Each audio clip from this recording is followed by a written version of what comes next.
우리 다 같이 사도신경으로 신앙의 고백을 드리겠습니다. 전능하사 천지를 만드신 하나님 아버지를 내가 믿사오며 그 외아들 우리 주 예수 그리스도를 믿사오니 이는 성령으로 잉태하사 동정녀 마리아에게 나시고 본디오 빌라도에게 고난을 받으사 십자가에 못 박혀 죽으시고 장사한 지 사흘 만에 죽은 자 가운데서 다시 살아나시며 하늘에 오르사 전능하신 하나님 우편에 앉아 계시다가 저리로서 산자와 죽은 자를 심판하러 오시리라. 성령을 믿사오며 거룩한 공예와 성도가 서로 교통하는 것과 죄를 사하여 주시는 것과 몸이 다시 사는 것과 영원히 사는 것을 믿사옵나이다. 아멘. 우리 458장 찬양 드리겠습니다.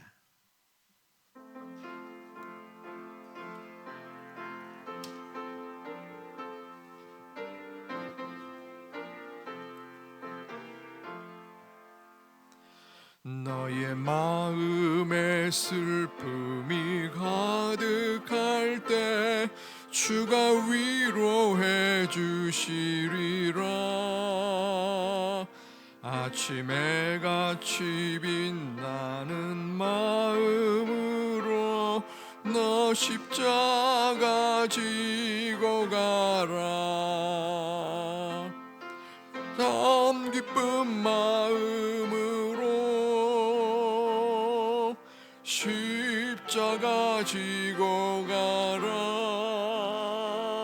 내가 기쁘게 십자가 지고 가면 슬픈 마음이 위로받네.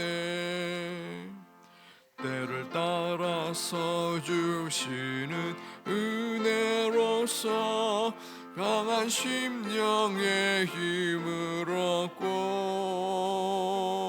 주가 언약한 말씀을 기억하고 너 십자가 지고 가라. 참 기쁜 마음으로 십자가 지고 가라. 내가 기쁘게 십자가 지고 가면 슬픈 마음이 위로받네. 내가 맡은 일 성실히 행할 때에 주님 앞에서 상 받으리. 주가 베푸신 은혜를 감사하며 너 십자가 지고 가라. 참 기쁜 마음으로 십자가 지고 가라. 내가 기쁘게 십자가 지고 가면 슬픈 마음이 위로받네. 아멘. 하나님 말씀 민수기 35장 구약 255면에 있는 민수기 35장 1절로부터 21절까지 말씀 중 1절부터 15절까지 말씀을 교독토록 하겠습니다. 35장 1절부터 15절까지 말씀입니다. 여호와께서 여리고 맞은편 요단강 모압 평지에서 모세에게 말씀하여 이르시되 이스라엘 자손에게 명령하여 기업에서 너희에게 거주할 성읍들을 주게 하고 너희는 또 그 성읍들을 두르고 있는 조장을 너희에게 주어서 성읍은 그들의 거처가 되게 하고 조장은 그들의 재산인 가축과 짐승들을 둘 곳이 되게 할 것이라. 너희에게 줄 성벽에서부터 밖으로 사람 1000규빗이라. 성을 중앙에 두고 성막 동쪽으로 2000규빗, 남쪽으로 2000규빗, 서쪽으로 2000규빗, 북쪽으로 2000규빗을 측량할지니 이는 그들의 성읍에 드리며 내게 줄 성읍은 살인자들이 피하게 될 비성으로 6성읍이요 그 외에 42성읍이라. 너희가 레위인에게 모두 48성읍을 주고 그 초장도 함께 주되 자손의 소유에서 레위인에게 성을 줄 때에 많이 받은 자에게는 많이 떼어서 주고 적게 받은 자에게는 적게 떼어줄 것이요 적게 받은 레위인들에게 줄 것이라. 여호와께서 또 모세에게 말씀하여 이르시되 이스라엘 자손에게 말하여 그들에게 이르라. 너희가 요단강을 건너 가나안 땅에 들어가 너희를 위하여 성읍을 도피성으로 정하여 부지 중에 살인한 자가 그리로 피하게 하라. 복수할 자에게서 도피하는 성을 삼아 살인자가 회중 앞에 서서 판결을 받기까지 죽지 않게 하기 위함. 너희가 줄 성읍 중에 6을 도피성이 되게 하되 이쪽에 두고 세 성읍은 가나안의 땅에 두고 도피성이 되게 하라. 같이 있습니다. 이 6성읍은 이스라엘 자손과 타국인과 이스라엘 중에 거류하는 자의 도피성이 되리니 부지 중에 살인한 모든 자가 그리로 도피할 수 있으리라. 아멘. 성전에 나오실 때에 1000번째 예물을 11분이 드리셨습니다. 이 새벽에도 하나님의 은혜를 사모하며 나오신 우리 여러분들의 기도와 마음 속에 성령 하나님이 주시는 은혜의 복이 있기를 주님의 이름으로 축복합니다. 오늘의 말씀은 레위인들에게 주어진 땅의 분배와 도피성에 관한 내용입니다. 1절부터 8절까지 이스라엘 지파들에게 할당된 땅이 배분이 되었습니다. 하지만 레위 지파에게는 땅이 분배가 되지 못했어요. 그 이유는 창세기 49장에서 레위 지파들이 지은 범죄 때문이었습니다. 엄밀하게 따지면 그의 조상 레위가 지은 죄 때문이었죠. 레위는 시므온과 같이 세겜 족속들을 잔인하게 학살했습니다. 그 결과 하나님께서 너희가 이스라엘 지파 중에서 흩어질 것이다 라는 저주를 받았습니다.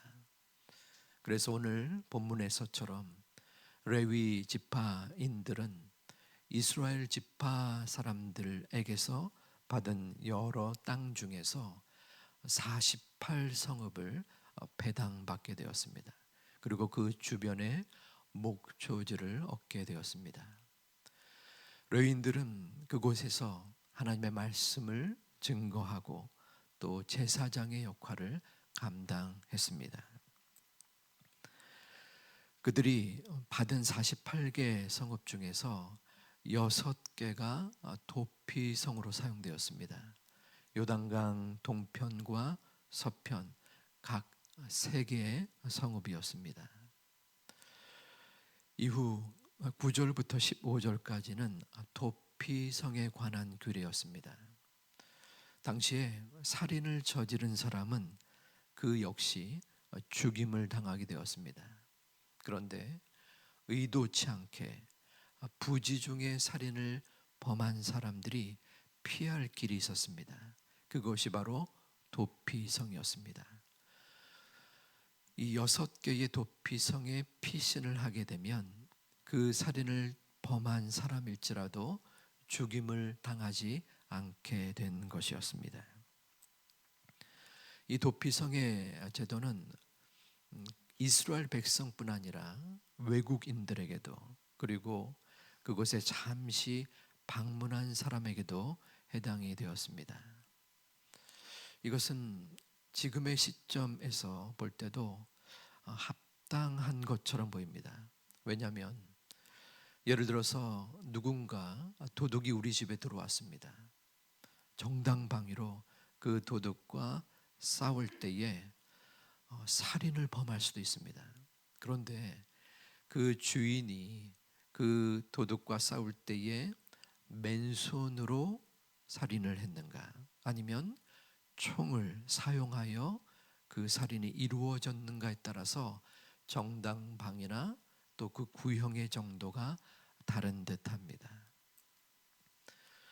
본문 16절부터 마지막 21절까지는 살인을 한 자의 복수 규정입니다. 조금 전 도피성의 상황에서는 부지 중에 의도치 않게 살인을 범한 경우인데, 여기에서는 의도성을 가진 사람의 살인에 해당됩니다. 이 경우에서는 도피성의 규례에 해당하지 않습니다. 의도성을 지녔는가의 두 가지 기준이 나타나는데, 그 기준은 살인의 도구, 또 두 번째는 의도입니다. 첫 번째, 살인을 할 때에 도구가 중요하다는 것인데, 이 경우 세 가지의 기준이 있습니다. 철을 가지고 죽였는가, 아니면 죽일 만한 돌을 사용했는가, 혹은 죽일 만한 나무를 사용했는가. 이러한 세 가지 도구를 이용했다면 의도성을 지닌 살인이라고 본 것입니다. 두 번째의 기준인 동기인데요. 동기는 원한의 동기가 있는가. 그 살인죄를 지은 사람이 그 살인을 이루어진, 살인이 당한 사람의 원한 관계 속에서 살해했다라고 한다면, 그 앞서 말한 살인의 도구가 철이나 돌이나 나무가 아닐지라도 의도성을 지닌 살인에 해당된다는 것입니다. 이 경우 분명한 것은 의도성을 지닌 살인죄를 범한 사람은 용서하지 않는 하나님의 공의의 모습을 볼 수 있습니다. 하지만 조금 전 나타났듯이 도피성의 제도나 아니면 레위 지파의 그러한 저주의 경우에서도 하나님은 용서와 사랑의 모습을 볼 수 있습니다. 레위 지파는 저주에서 축복으로 이루어진 경우입니다. 왜냐하면 그 조상 레위가 의도성, 범죄를 저질렀는데, 하나님께서는 하나님의 말씀을 증거하고 또한 제사장의 역할을 후대의 레위인들이 행할 수 있게 한 것입니다. 하지만 그냥 저절로 이루어진 것은 아닙니다. 레위인들이 그 성실함을 보였어요. 이스라엘 백성이 시내산에서 모세가 하나님의 계명을 가지고 올 때에 그 금송아지를 만들었습니다. 우상을 만든 거죠. 그때에 레위 지파, 레위인들이 앞장서서 그 우상을 섬기는 사람을 멸하는데 그 일을 감당했던 것입니다. 그 결과 하나님께서는 그 저주를 축복으로 이루게 한 것입니다. 오늘 본문의 말씀을 통하여 우리가 적용할 수 있는 부분은 우리들도 영적 레위인이라는 것입니다. 우리는 하나님의 왕 같은 제사장으로 부름을 받았습니다. 우리 또한 죄인의 신분으로 하나님 앞에 불충한 모습을 보였지만, 각자의 삶 속에서 영적 레위인으로서 그 역할을 감당할 의무와 책임을 우리들에게 허락하신 것입니다. 어떠한 역할을 우리가 할 수 있을까요? 레위인의 두 가지 큰 역할은 말씀을 증거한 것과 제사장의 역할을 한 것입니다. 우리는 하나님의 말씀을 오늘 하루의 삶 속에서, 우리의 매일의 삶 속에서 전할 수 있습니다. 물론 우리가 주변의 사람들에게 성경의 말씀을 가르치거나 교육할 수 있지만 그것은 자연스럽게 이루어져야 합니다. 말씀을 선포하는 역할보다는 말씀을 나눔으로써 하나님의 말씀을 증거할 수 있습니다. 우리들의 가족들에게 내가 오늘 새벽에 받은 말씀, 또한 큐티를 통하여 마음속에 생각한 것을 자연스럽게 이야기를 나누는 것입니다.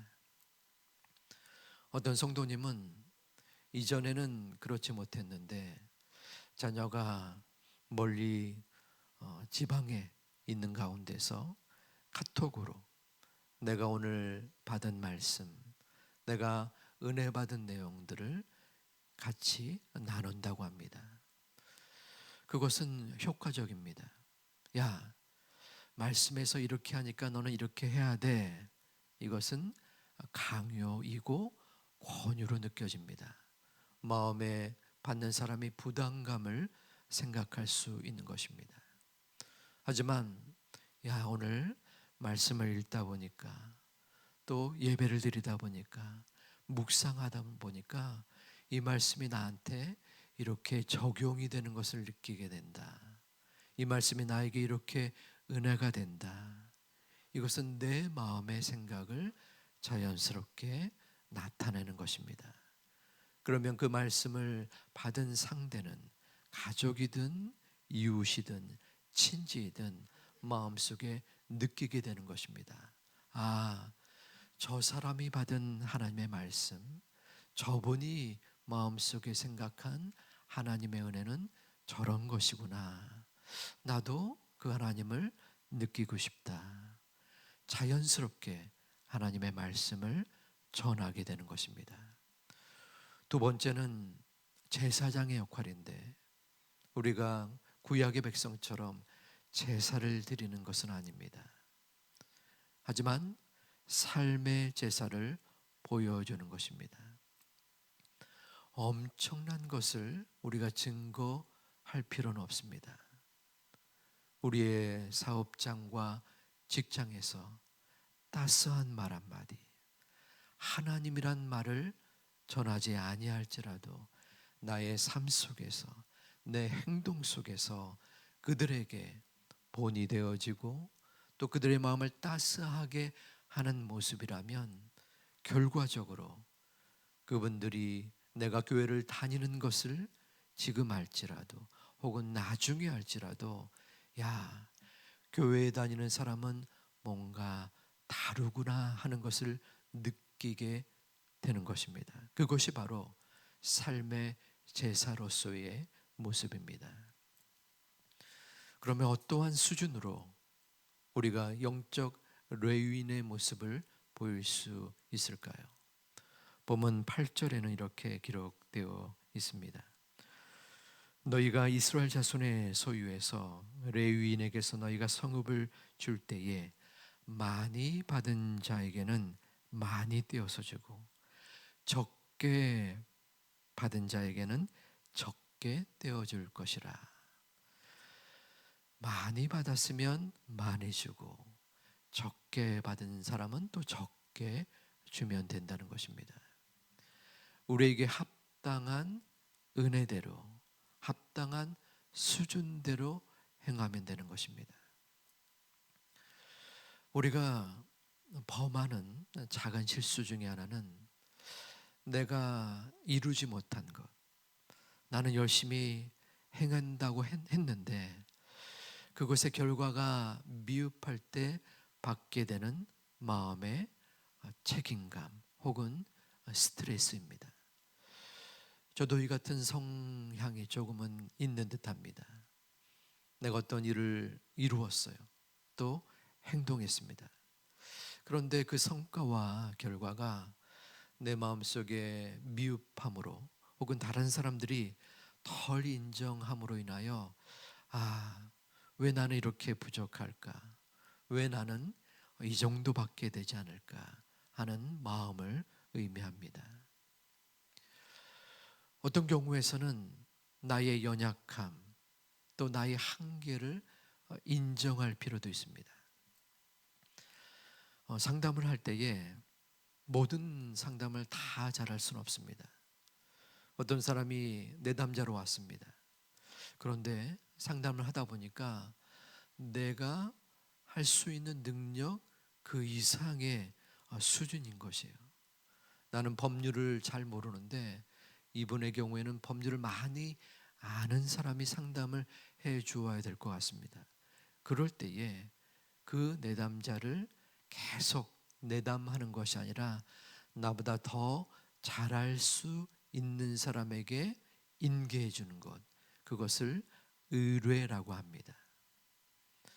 이것은 책임 회피가 아니라 용기 있는 모습이라고 이야기를 합니다. 왜냐하면 내 수준과 내 능력은 부족한데 그 사람을 계속 상담할 경우 그 문제가 더욱 악화될 수 있기 때문입니다. 어떤 경우에서는 우리가 영적 외인으로서 하나님의 말씀을 사람들에게 전하고 또한 내 마음속에 삶의 제사를 보일 때에 부족함이 느껴질 수 있습니다. 내 감정 또 내 언행 그리고 사람들에게 주어지는 영향력의 연약함 속에서 자책하고 또한 죄책감을 가지는 경우도 있을 수 있다는 것입니다. 그럴 때에 우리는 우리의 연약함을 하나님께 아뢰면 됩니다. 하나님, 오늘도 실수하고 또 오늘도 실패하고 오늘도 넘어졌습니다. 하지만 그것이 저의 연약함이기에 다시 한번 은혜를 구하오니 하나님 도와주시고 인도하여 주시고 다음번에는 좀 더 잘할 수 있도록 이끌어 주시옵소서. 이것이 우리의 연약함 속에서 하나님이 주시는 은혜인 것입니다. 우리의 모습 그대로를 하나님과 사람들 앞에 보여드리는 것입니다.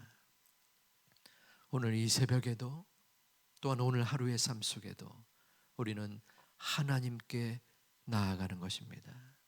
우리의 능력이나 우리의 마음속의 생각 그대로가 아니라 하나님이 주시는 은총을 힘입어서 우리의 삶 속에서 사람들에게 하나님의 말씀을 증거하고 나의 모습 속에서 나의 삶의 제사를 보일 수 있는 우리 모두의 소중한 모습이 되기를 주님의 이름으로 축원드립니다. 기도하겠습니다. 아버지 하나님, 우리의 모습 속에서 하나님이 영적으로 우리의 삶 속에 레위인의 모습, 하나님의 말씀을 증거하고 또한 제사장의 역할을 감당할 것을 말씀을 통해 주어 받았습니다. 하나님, 우리의 마음과 생각과 행동은 부족하지만 하나님이 주시는 그 수준과 또한 그 능력 속에서 영적 제사장으로서의 역할을 감당할 수 있는 오늘 하루의 모습 되게 하여 주시옵소서. 우리의 입술을 통하여 우리의 행동을 통하여 단 한 명의 사람일지라도 하나님을 느끼고 하나님의 말씀을 증거받는 소중한 우리의 모습 되게 하여 주시옵소서. 오늘도 1000번째 예물을 주님 앞에 드린 영혼들이 계시오니 주님께서 그 속한 마음을 귀하게 받아주시고 또한 피할 길을 도피성을 허락하여 주시옵소서. 우리의 삶 속에서도 하나님이 매 순간마다 주시는 연약함을 지니고 있습니다. 육신의 연약함을 마음속에 지닌 성도님들, 마음의 어려움의 상황 속에서 힘겨움의 모습을 지닌 성도님들, 아버지 하나님, 우리의 모든 기도의 제목 가운데에 속한 마음의 연약함, 육신의 연약함, 기도의 모든 제목들을 하나님 기도함으로 주님 앞에 모든 마음의 평강과 또한 은혜의 응답을 받는 소중한 이 시간, 기도의 시간 되게 하여 주시옵소서. 예수님의 이름으로 기도 올리옵나이다. 아멘. 하늘에 계신 우리 아버지여, 이름이 거룩히 여김을 받으시오며 나라의 마옵시며 뜻이 하늘에서 이룬 것 같이 땅에서도 이루어지이다. 오늘날 우리에게 일용할 양식을 주옵시고 우리가 우리에게 죄진 자를 사하여 준 것 같이 우리 죄를 사하여 주옵시고 우리를 시험에 들게 하지 마옵시고 다만 악에서 구하옵소서. 대개 나라와 권세와 영광의 아버지께 영원히 쌓옵나이다. 아멘.